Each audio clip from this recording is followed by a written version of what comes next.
everyone. Welcome back to another episode of Hermanas Healing Together.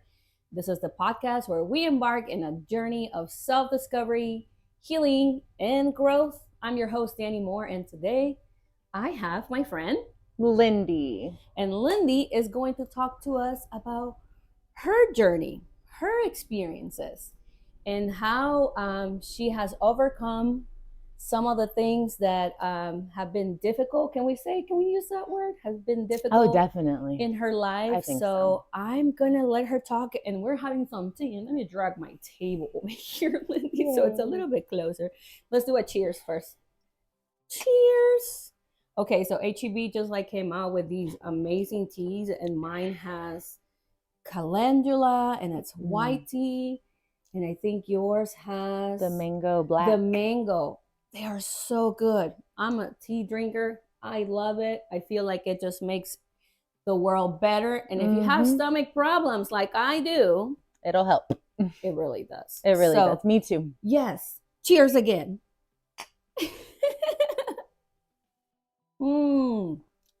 It's nice and hot, like really, really hot. Yes, I love it. Mine is really good too. Smell it. It's like, oh my god! It smells how it tastes. Like something? Mine smells how it tastes like. No, mine doesn't smell. I can smell it. I feel like I would be able. It has like a berry. Yeah, you got that first one you showed me. Yeah, it's calendula and berries. I like it a lot. I never thought about making a calendula tea. I'm aware that calendula is good for like skin. Oh, like you can make a tea nice. If you have eczema and like wash yourself with that. And then another thing that I discovered with my rosacea, if I do green tea, just like after like using the tea bag, so I will do the tea, right? But I let it cool down because obviously with rosacea, I don't want it to be hot. Oh, yeah. I want it to be soothing. I will put it in the fridge, and once it's cold, I just go with the tea bag, and it really calms the skin down.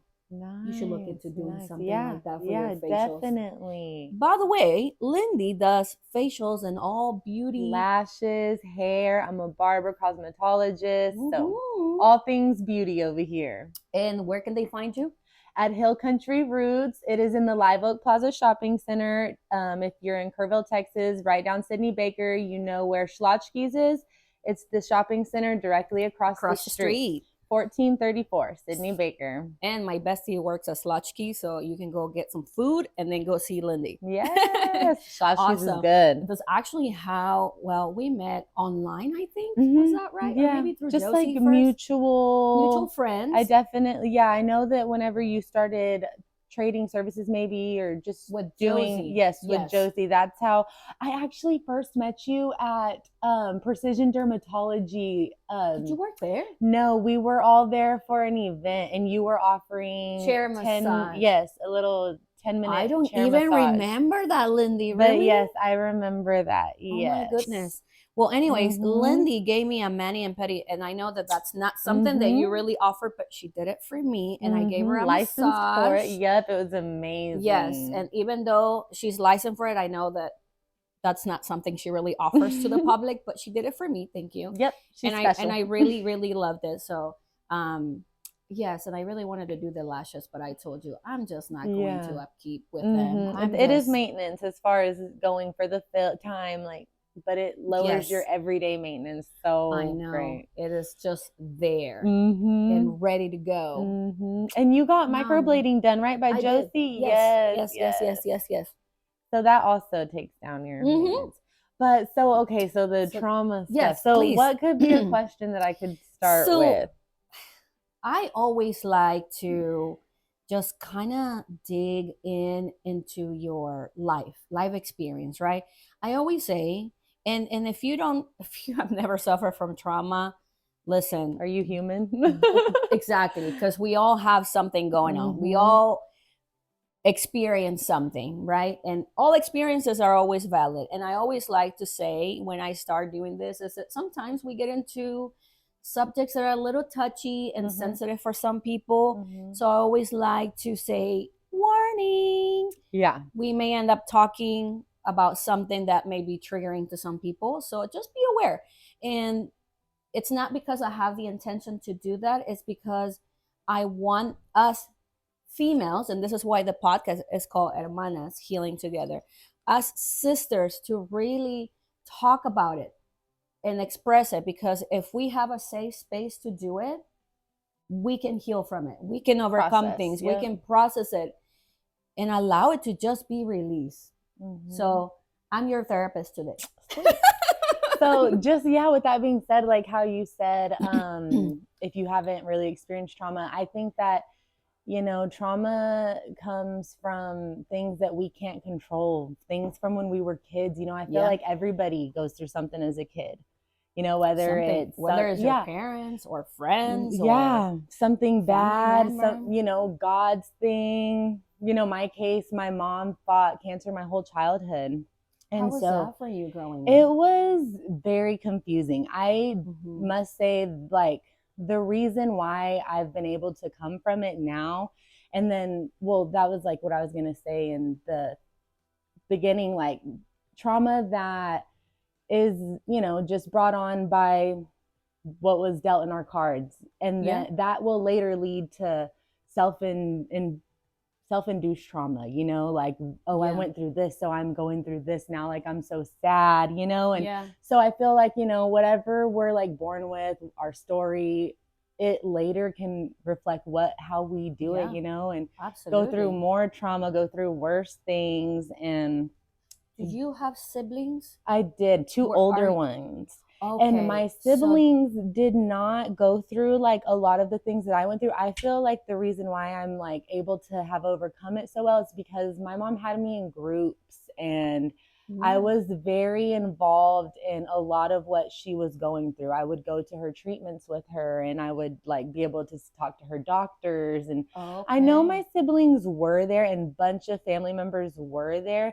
I guess I was the youngest. But you were mostly impacted from it. Yes. And like so I you think went through the experience. Yes.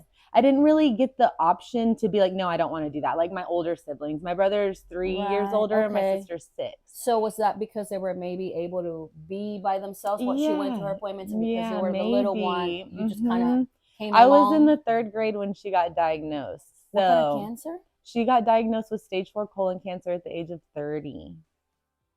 That is so young. And it spread to her lung and liver. And she died when she was how old? 37.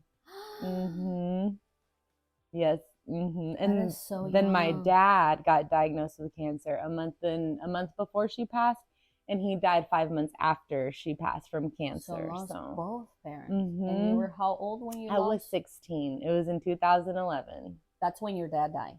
Both of them. My mom, they were kind of like, March of 2011, and then July, my dad, of 2011. What were you going through?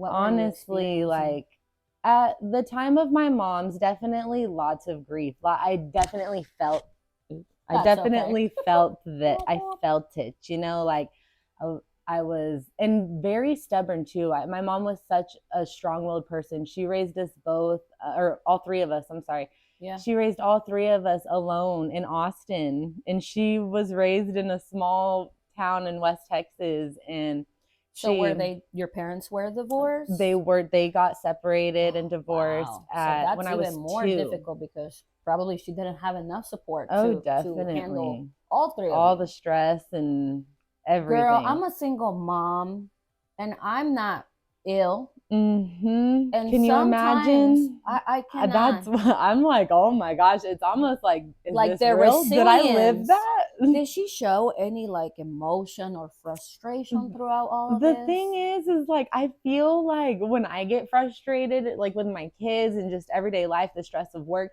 I react how she would, and it's very positive. But of course, there's frustration, Well, kids are gonna do that. But I feel like she was just so nonchalant. You know what I'm saying?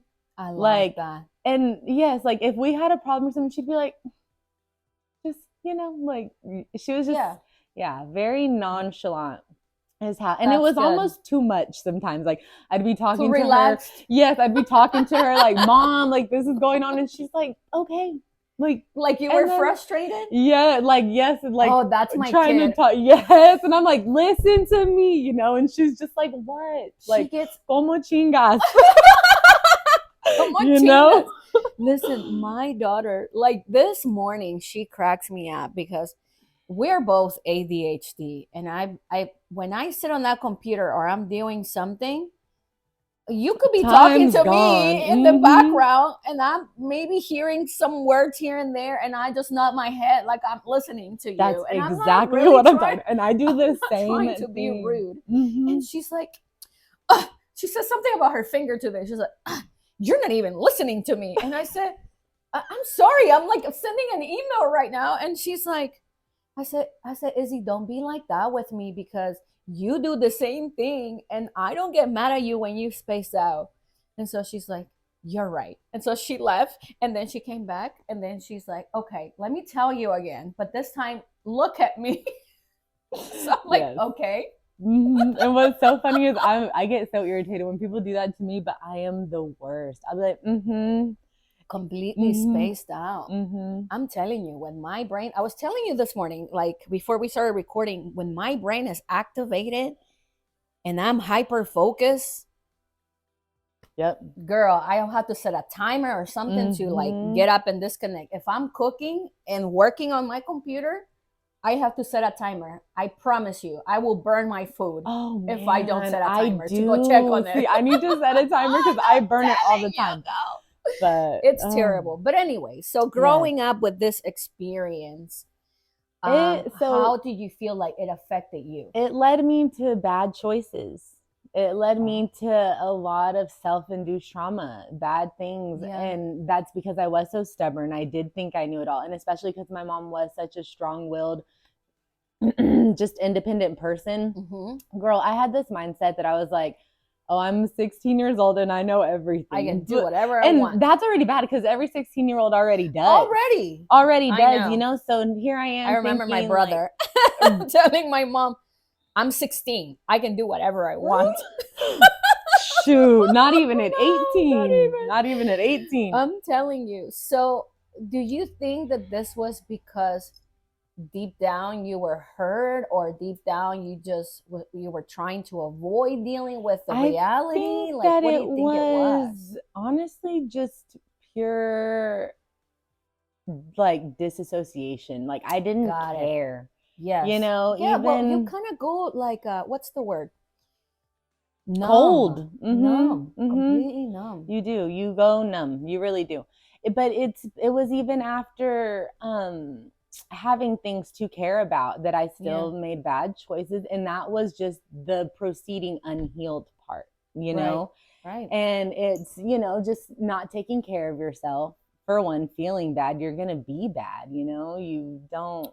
So do you want to share what kind of things were you getting into? Well, I did drugs and bad relationship, and honestly, even through my good relationship, my marriage, having my children, bad choices, you know, treating my other person and being like a toxic. I was a toxic person in people's lives, and that's what was like the hardest to overcome. But I still have so many of those people in my life from like the shift that I made. And it wasn't, honestly, like I wasn't bad to people. Like I would give people the shirt off my back, but I was just so numb inside. I didn't care. So you were what pouring happened for other people, yes, but not so for hard, yourself. so hard. And I feel, still and I have may be to wrong, catch myself. Yes. Are you a people pleaser? Definitely. I service. That's my job. Definitely. Well, let me tell you, and my coach agrees with this. Us in this service industry of caring for other people, we tend to be people pleasers. We either came from abuse, narcissistic people, situations of trauma. Very much so. Because we want to be validated and loved. Valued. Is that we do these things. And to hold on to whatever, you know, it is that. Because it makes you feel good to make others feel good. Oh, absolutely. So you get to. And it's good to do that. But we also have to have boundaries because that's what, like I was telling you in the kitchen, like that's what I'm learning now. yes. And it comes with so much of, I can still be that person, be that great, giving, loving person, but limitations. I take care of myself now. Yes. First. I want to take a poll before we continue. So if you have made it this far and we have not bored you yet, in the comments, I want you to tell us if you went through trauma, if you experience or feel like you've experienced dissociation. Is this like a common theme? Take the poll. So anyways, going back to what we were saying, being numb, being a people pleaser, I had to fix a lot of those things. I had to learn through my own coaching and my own work to talk to people, because what has always come up for me is, oh, you're just too strong-headed, you're just, I've been called rude before, and it's like, no, I bring the sense of security, and this is how I protect myself from being hurt from people that want to take advantage of me, because that has been the thing for me too. People taking advantage of me because I was being too nice to them, too accommodating. And so now I can, in a very loving way, say that I have created a system of boundaries, not only in my life, but in my business, that allows me to choose who I want to work with. I'm not meant for everybody. I'm sure you are not meant for everybody. And guess what? That's okay. Yep. That is totally okay. Totally okay. So making bad decisions, being in abusive relationships.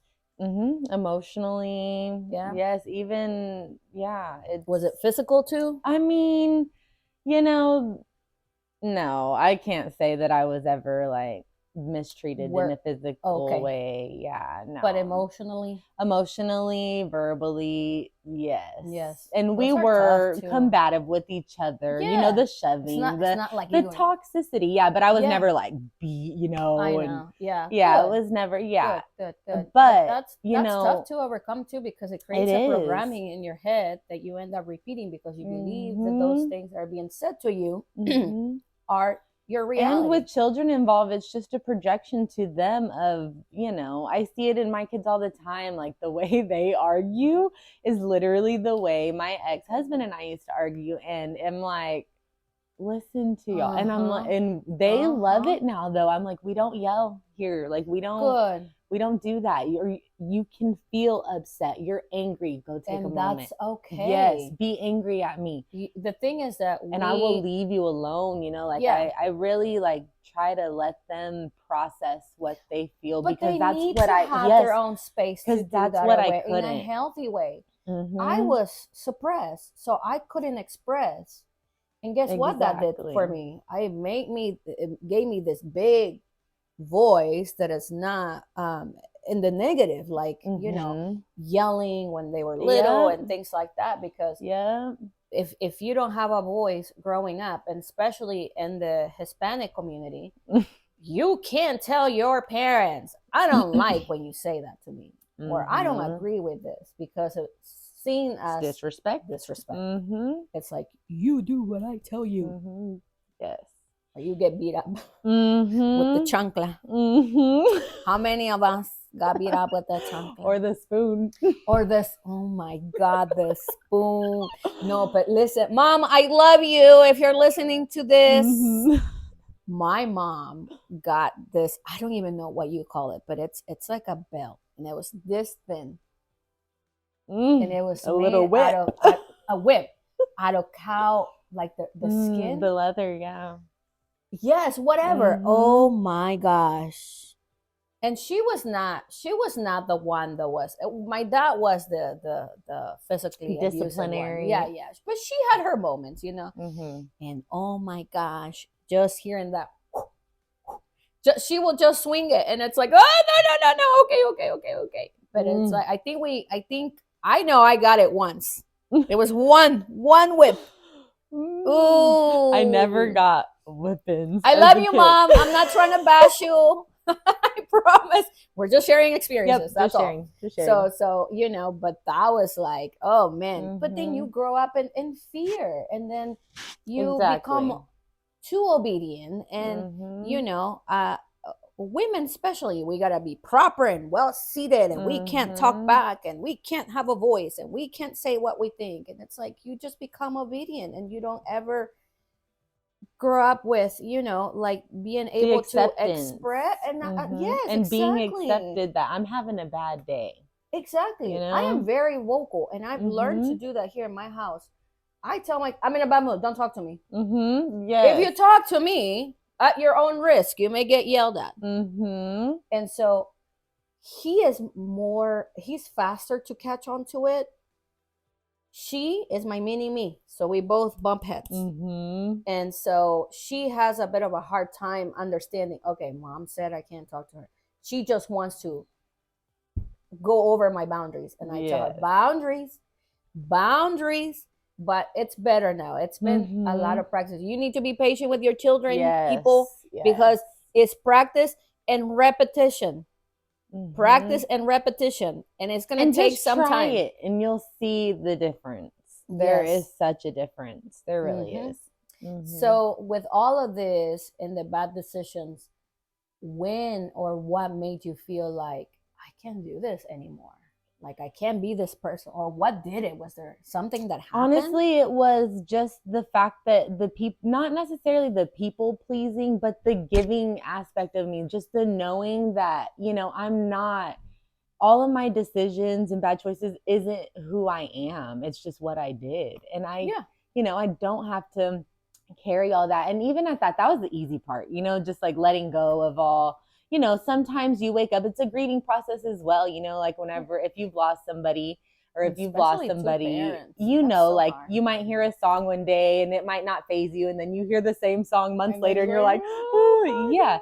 So it's kind of like the same thing, you might let go of everything from your past, but one morning you wake up and you're like, dang, remember when this happened? And you might feel so down on yourself, but letting that go, processing it. And I would just say, wanting better for myself. Like you said, people might think you're like stuck up, or like, what did you say a minute ago? I don't know. I've been called rude. Yeah. I've been called like that. I think I'm better. And no, I don't think I'm better at all. I have maybe for your own self. I'm better than yesterday. I'm better who I was before. I don't think I'm better. I just want better. So I'm gonna do better. And I've always like known, like, I do so good. Like at the next person, I don't look at the next person and think, oh, that jacket does not fit her. Those shoes, no. You know what I'm saying? I've never been like that. And I've always thought, I'm not like that. Why is like karma not, good karma not coming, good karma not coming? But I've realized at the end of the day, I've always been happy. I've always been at peace. And I've always been like, okay, like at the end of the day, and I'm like, that is the good karma, And so that's what's motivated me to just choose different. What do you miss about your parents? Everything. Do you miss having somebody to talk to? Honestly, I was so young that I didn't like yet go to my mom like that. I was 16, 15. So I was at the stage where I was like, going with my friends, hiding. I started smoking like weed at 15, and my mom was like, I know I was smoking cigarettes at 15. No, not me, not cigarettes at 15 cigarettes yet. But I was like going with my friends and showing up at home all nervous, spraying like, and my mom would just be like, can they tell that I'm high? Yes. And spray. My sister was 21 when it happened, so she was more at that. But I must say, my mom was always somebody that I could go to, that I could, if I had an issue with girls at school or something and I was about to get in trouble, we were fighting, we were going, I know I could call my mom and she would be there, I definitely miss that. But her sisters, I have 3 great aunts, and they are not like great aunts, but 3 amazing aunts. And they are, my aunt and uncle are like my kids' grandparents. So not that they like replace them, but they make up a lot. Oh yeah. And if you have somebody to soundboard with and talk to, that makes it a little bit easier. And turn to. In those times of my bad decisions, they were my parents. They were those people that I could go to. So, and my siblings, I am so close with my siblings. My brother and my That's sister good. are my whole world. So just, yeah, so just having that Yeah. has been great. But of course, just having a mom and dad. My dad, Yeah. like I said, my parents were separated and divorced since I was 2. So my dad, he lived in West Texas. We lived in Austin, very distant. Got to see him like a couple times a year. You know, he got to So come through for definitely holidays. closer to mom. Oh, Yeah, it definitely. was. And the fact that she just did it all alone. No family in Austin. My aunt, the one that I say is has stepped up for like my kids and stuff. She went to the University of Texas, and my uncle worked at the airport for many, many years. And so they rooted in Austin as well, but they had no kids. They were partying. They didn't have kids till later in life, and they just had one at that. And so they were with my mom, and they helped out a lot with me. I was the youngest. So that's too why we have that bond and that relationship. But my mom was definitely like my rock. What did she do for a living? She was in the dental field. She, by the time she died, she was a consultant in the dental field. So did she go through work with going through all her cancer treatments and everything? Every day. And she never lost her hair until the last treatment she was on before she passed, about like a year or 2. Is there anything that you remember, like seeing her be ill, that really sticks with you? Either through her treatment, honestly, or the way she looked, or the only thing that really stuck with me was her death. Just the fact she didn't bounce back, because she just always bounced back. Every time she was down, every time I saw her down in the hospital, 2-3 days later, maybe a week, 2 weeks at the most, she'd be there coming in from work, holding her bag and to-go box ready, you know. Yeah, she always bounced back. And so just being young, I think that too kind of cushioned it, because I couldn't be like, oh, she's dying. I just kind of was confused, like I said, you know. I didn't really understand everything. I just always knew she'd come back, and then she just didn't, you know. Did you know she was like going to die? Oh yeah. Or like So who she brought had the news? So many years. Her cancer had, within the 7 years, she'd went in remission 2 times, and the cancer just always came back so aggressive. And but after the first time she got diagnosed, they fought it with chemo, and they did surgery. After that, she was no longer a candidate for that. And after that, they told her that her cancer was just so aggressive, there was nothing, no certified drug that could. They were just gonna let it So be. they sent her to the a research cancer center in San Antonio. And so she became doing study drugs. And every drug that she would get started on would work like 2 to 4 weeks, and then the cancer would just start growing again, just be unaffected by it. It would start shrinking and start shrinking. Yeah. What was her upbringing like? Did she grow up in emotional distress, abuse, or anything like that? Her father was an alcoholic, I believe. He's my grandpa now. He's living a great sober life. I don't know necessarily. I know he was abusive to her mom. She had 3 sisters. There was 4 of them. It was like boom, boom, boom. She was the 3rd, and then she had a little sister like 13 years later. So yes. So it was very different. My sister and my aunt, her youngest sister, my sister and her youngest sister are close in age. So, and my mom was a teen mom. She had both of my brother and sister by the time she was a junior in high school. Wow. That's why she was so young. Yeah. But still, like with you guys, I mean, everybody seemed like it was all of you were young. Yes. That's so sad to die at 37, you said? 37 years old.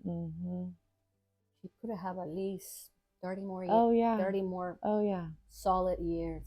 It's insane. Wow. And she's buried where? In Austin. Do you get to see her? Do you go over there? Yeah, I try. Yeah. Anytime I'm there, I definitely go.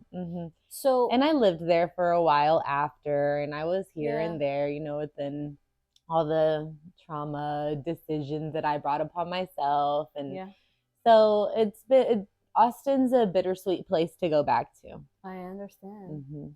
What do you think this experience has teach you? So much. So much. Honestly, just everything she preached. Like, she would always tell me, like, forgiveness isn't for you, for the other person, it's for you, you know. Mm-hmm. She'd always tell me, like, life is too short. Like, what are you upset over? Like the nonchalant stuff. I used to ask myself that You same know? question. What are you so angry about? Mm-hmm. She'd be like, look, here I am fighting for my life and you're mad at this. That's why she was nonchalant Mm-hmm. about it. Because it's like, girl, please. Yes. I'm dying here. Yes. Like, your stuff is not Mm-hmm. even. And not that she was dismissive, you know. Yeah, but like she was like, dismissive. kinda, very she was dismissive. It's more like, that come on. was it. She was just like, it causes me stress. I ain't gonna deal with it. And I'm like that. Like, I see so much of that. I'm like, oh, you're gonna upset me, girl, bye. Last year, I made a promise to myself that I will not do stress or overwhelm. People don't understand how stress, emotional wounds, things that we don't heal, how they are impacting our daily life. And not only that, but physical pain. I believe that diseases are also um, in response, as the body responds to emotional trauma and unresolved things. Mm-hmm. And, you know, it manifests and eventually catches up. In my field of work, doing massage therapy, coaching women, I see it and it continues to show up. And I always ask them, are you open to the idea that your pain has an emotional component? And they all say yes. I've had maybe a few that were not open to the idea whatsoever, not open to healing. I even had to, for lack of a better word, well, I was going to say that word, but I'm going to choose a different word. Let somebody go from my practice because they were not open to receiving. Mm. So yeah, I don't know, you know, with massage, it's not just a physical, there isn't just a physical component to it, but there's an emotional and spiritual aspect to the work, at least for me. And so if I feel that the person is not receptive, nothing that I do for them will help them at all, because they're not open to the work. And so one of the things that I always tell women who come see me, be open to receiving. If they're doing hypnosis or coaching, be open to the change. And I always ask them, from scale to 1 to 10, how much do you want to change this? If it's not 100%, we're not doing it. I'm not wasting anybody's time or money. Because if you don't believe it in here that it can be changed, it will not change. A lot of the things that are limiting us from our experiences, it's in our head. And so when you said earlier, I'm confident, or people think that I'm too confident or something, you said something like that, that people perceive you in some way better. You think that you're better than them. But that is their perception. It doesn't mean that it's your truth. Now, you may be living that energy because that is the change that you want in your life. So I shared this last time with one of my friends. I said, lately I've been in my feminine. I'm dressing up. I'm, you know, wear a dress to Fredericksburg this past weekend, and my makeup and this and that. And the other thing is that I don't tell people this, but I had an experience in life growing up that freaked me out about finances.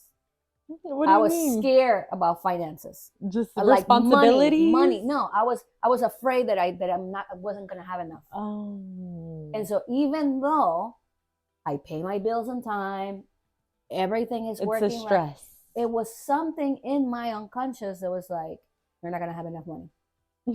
You're in poverty. You're this. And so I had an experience in childhood I do the same thing. in poverty, right? And though I grew up pretty privileged, there was an episode during my childhood that I remember where finances were kind of off. And, you know, it was a little hard. Yeah, you didn't want to ever feel that again. Exactly. And so that, even though I didn't put them together, my coach did for me. And so I realized this is my obstacle. This is why I feel I can't have enough. So besides doing the work to reframe that, the other way I reframe it is, when I spend money, I do it happy. Mm-hmm. I'm like, oh, this feels good. I'm so worth of doing this for myself. And so, but I also, it's the essence and the energy that we're living in that manifests the reality that we're trying to create. I want to be, I don't know what word to use.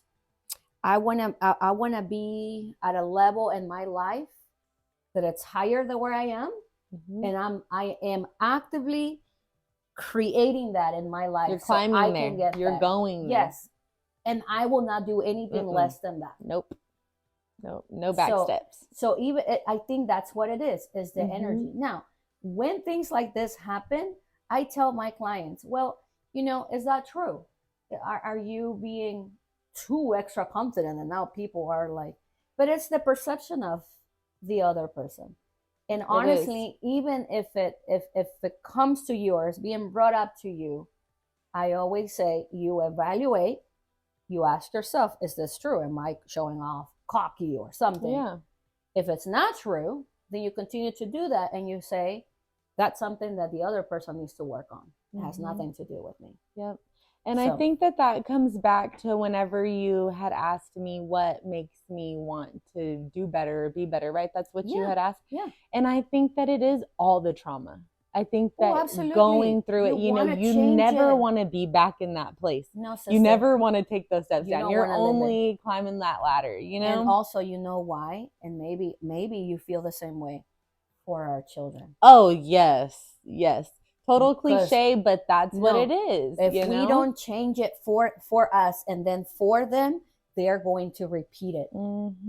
Even like poverty mindset is passed on. It is. Because of the way that we speak about money in front of our kids or our experiences in front of our kids. And so I stopped saying, oh, I don't have money for that. I say, when I get paid. I say that all the time. When I get paid, we can do that. Or the other thing that I'm doing, okay, well, if you can keep your room clean. Oh, yeah.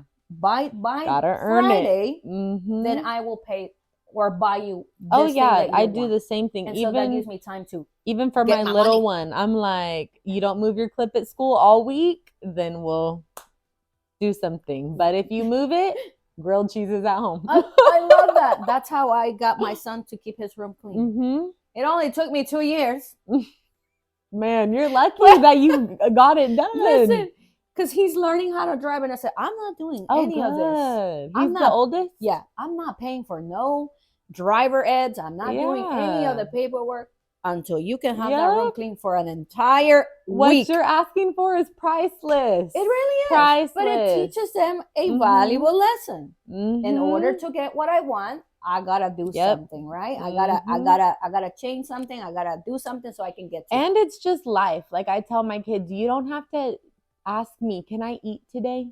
You get to eat every day. I provide. I like so help me, How does feed it feel me to be a provider? You're essentially living mom's life too, being a single mom and taking care of and things. We're a system, we feed each other. Yeah, we fuel each other. I like that. It is a system. It is. Well, and that's what I tell them. And everybody plays a part. That's what I tell them. We all play as such an important part. I couldn't make it without you, Austin. I couldn't make it without you, Olivia. I couldn't ever make it without you, Thomas. My kids, my daughter always asks me, she's like, what would you do without us? You're like, girl, I make fun of it. And I said, I'll be stress-free. I'll be having fun. I'll be partying and having drinks in Miami. Bank account. Yes. And then she's like, yeah, I know. We just stress you out. And I said, no, you know what? I will be lost if I did not have you guys. I will probably not take care of myself, will not be in that routine, and will be making really bad decisions. Sorry, Mom. Really bad decisions. So it's like they keep me together and in our routine so I don't. So, but they really do. They really do. But I always joke with like, I'll be stress-free. Me too. Having drinks in Miami. Fat bank account. For real, fat bank account. Exactly, because, oh my gosh, teenagers and the amount of food that they consume is freaking ridiculous. And just everything they want. I don't even have teenagers yet. And my daughter wait. She's already starting. oh goodness, it's just no, no, it's more expensive. I really do. I feel like it's back to when I used to pay for daycare, and that in itself it's expensive. But so last question, and I want to know if there's something specific that you had explored, whether that is traditional healing practices like going to counseling, or if there's anything that is not traditional. Like for me, I always talk about my spiritual practices and how getting into spirituality and doing this kind of work and even doing tarot, reading tarot cards and all of that kind of got me into feeling more balanced. Well, I definitely am driven with like the astrology aspect of that. Yeah? Yes, I definitely am. I definitely do believe everything happens for a reason. Yeah. I do believe it was all written in the stars. You know, I am a firm believer in that, and what's meant to be will be. What did you ask before? So like how have you overcome some of these things? Like did you have any help? Oh, okay. So all through my childhood, how I had said my mom had me in groups, counseling, especially whenever both of my parents did pass away. I was with my paternal grandparents, and they're right now my grandpa in just 23, he turned 89. So they were older whenever I came with them, very traditional, very set in their ways by the book. And they believed I needed counseling. I needed to continue my groups. That's good. A lot of people, and it was amazing. Do that for their children. I definitely connected with certain counselors. I definitely got guidance from them, especially as I was getting older and started making those bad decisions. For instance, when I was 17, I knew that in the state of Texas, you're legally considered an adult, and I was stuck with the old people, and I was like, bye. You know? And so. But I feel like the bad experiences also shape us into who we are. I say more so, because like I said, you never want to go back to that. No. You know, you will do anything in your power to rise above everything that pulled you down, you know? Yeah. And you're and especially, you know, drugs, and I don't have that experience, but I can imagine you know what that's like. Definitely. To have to climb through that. Because it's all self-inflicted, you know? You choose that. And I know there's some people who battle addiction, and thank God, you know, we're not dismissing that, by the way. We're not dismissing I know experience. In my personal story, I chose it every time. Every time. Got it. You know what I'm saying? Yeah. I'm accountable. Yeah, yeah. And you're holding yourself accountable, like you said. Every time. But so, and back whenever I was going through groups and having therapists and stuff like that, I didn't see it enough to utilize it. Right. Or I didn't see it important enough to utilize it. And so, but I did definitely take it all in. And I will say, just maybe being in all of that from being so young, it did allow me to be like a sponge and take in everything. And I always have been very spiritual. I've always been a very lightful person. I've always been able to take in all energies around me and disregard the bad and take in the good, see the good at the end of the day. My mom would always say, "You're my happy child." I remember, like, my grandpa tells me this story all the time, but he's like, it was your first year of softball and you were out there playing so good, but you had no clue what was going on. But you were just doing your thing. Yes, so good. And he was like, and at the end of the game, y'all won and everybody was jumping around and you were like, what happened? And they were like, we won. And I was just so, you know, just carefree, nonchalant. Like, I feel like I really was able to pick everything or take everything and then pick what benefited me best. And I feel like that's what I do today. And I feel like it's a spiritual thing. You know, I feel like it's an ability to be able to siphon the good through all of it, because not all of it's bad either. Negativity isn't just all evil we all gonna have those experiences here and there. And I always even tell thoughts, feel mindset. Your emotion. Yes, you can come and get in a rut. I mean, you know, I'm sure as a small business owner, you have moments where it's like, am I doing something wrong? What is you question things, especially in the beginning, the start off, the hardest part. You know, it's getting started. I tell everybody, give yourself a year and don't give up. You give yourself a year and you step on it. Yes. It's like I do with this podcast. My podcast or what I do here, it's not highly viewed. Like I'm not getting a lot of. I'm just doing my thing, but I don't do it for the views. Nope. I do it because it's serving me a purpose. Mm-hmm. I like just sitting down and talking to people Mhm. about their trauma. I want to normalize these Yeah. experiences. They exist. I want to put them out here. And I just want to talk about them. I just want to Mhm. invite people and get to know Yes. what they've been And through. it's so cool. I'm so grateful for that because this is something that I would have never done. And I reached out to you. I was like, Uh-huh. oh, I'd love to. Like, I Like, see do you it. promoting it. Yeah. I'm like, oh, I want to Yeah. go. And that's something I would never do. I don't even Yeah. like make videos of, hey guys, Lindy at Hill Country Roots. You know what I'm saying? You're not Like, even on camera. no, Yeah, I yeah. don't do that. But But I love being on camera. I'm not shy. I'm not camera shy. yeah, but I love it. I don't know. It's a vibe. It's It really drawing, you and that's know? why I moved it here at home, because I'm like, Mhm. okay, I'm gonna make this more personable, and we're gonna have tea, Yeah. because tea is also relaxing, Yeah. and it makes you more comfortable to talk, and you don't feel like, oh my gosh, the camera is recording and I'm being watched. So Yeah. none of that. You get But to look a little bit be like, yeah, any final thoughts, messages, anything that you want to say, share? I really Advice? definitely am just grateful for this. I feel like I kind of opened my own mind to a little bit more with your questions, gave me a lot to think about. Good. And advice, maybe just anything you could take from it, anything at all. Just be resilient. Mhm. Don't give up. Be resilient. Keep going. Keep going. Keep working on your Keep dreams. going. It's The time repetition, doesn't stop, so why are you, you know? right? Plus, Mhm. time is an illusion. Scary one. It is It's scary. yes. But thank you. Thanks for being here. Thank This you was for great. having And me. We're gonna have to do it again with I another know we topic have because I to loved anytime. We're this. just here to chat, and honestly, we don't. I Mhm. don't even no longer follow a script. It's just whatever comes out. Is what Sweet, I say. It's just sweet. conversations with friends. But I want to thank you for tuning in. Thank you very much. No longer I'm closing my Instagram, my Hermanas Healing Together Instagram, and what I'm doing is I'm just posting everything on my regular Instagram Mhm. and Facebook, Mhm. because having too many accounts is It's just so much. I You can't get keep up with all confused. of it. So I'm doing the same thing with my photography. I'm just gonna share it at the Danny Moore. You're just an artist. I am You're an a woman of artist. many hats. So you guess what? You're gonna get to see it all in one page, and that's Yep. easier for me to manage. So at Hermanas Healing Together, it's gonna be just there, but now everything is gonna be added onto at the Danny Moore, and you can find me on Instagram, Facebook, TikTok, and YouTube. This is where I'm gonna be posting this video, but I'll share little clips, bits and pieces here on Facebook and Instagram.